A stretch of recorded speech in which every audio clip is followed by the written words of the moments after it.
Good morning. Restoration na ng aircon to kasi matagal nang hindi nakaandar tong aircon eh. Ayan nag-start na magkalawang dito sa compressor.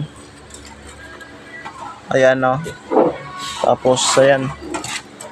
Mga kapal na yung kalawang niya, natanggal na dito sa aircon.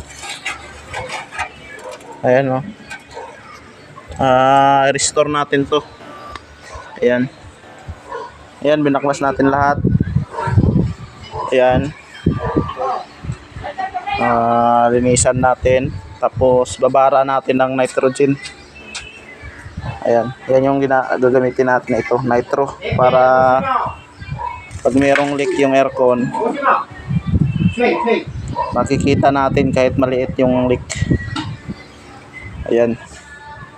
Ayan, nakabaklas na lahat. Ang pagbaklas mahirap tanggalin kasi kinalawang. So kailangan talaga ng tiyagaan pag magbaklas ka ng mga ganitong aircon na medyo matagal na nakatambak. Matigas. Habang ako yung naghihinang doon, ito naman yung kasama ko yung naglinis. Ayan, nalinis na niya. Yan. Yan. Ayun, hindi talaga matanggal yung kalawang. Ayan yung sinudi. Ayan, pumuti na. Ayan. Ako naman naghihinang pa, hindi pa tapos. Ayan.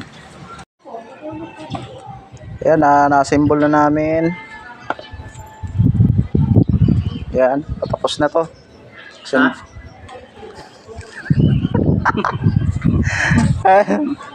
Ayan, assemble na. Malapit na. Pero pre yun.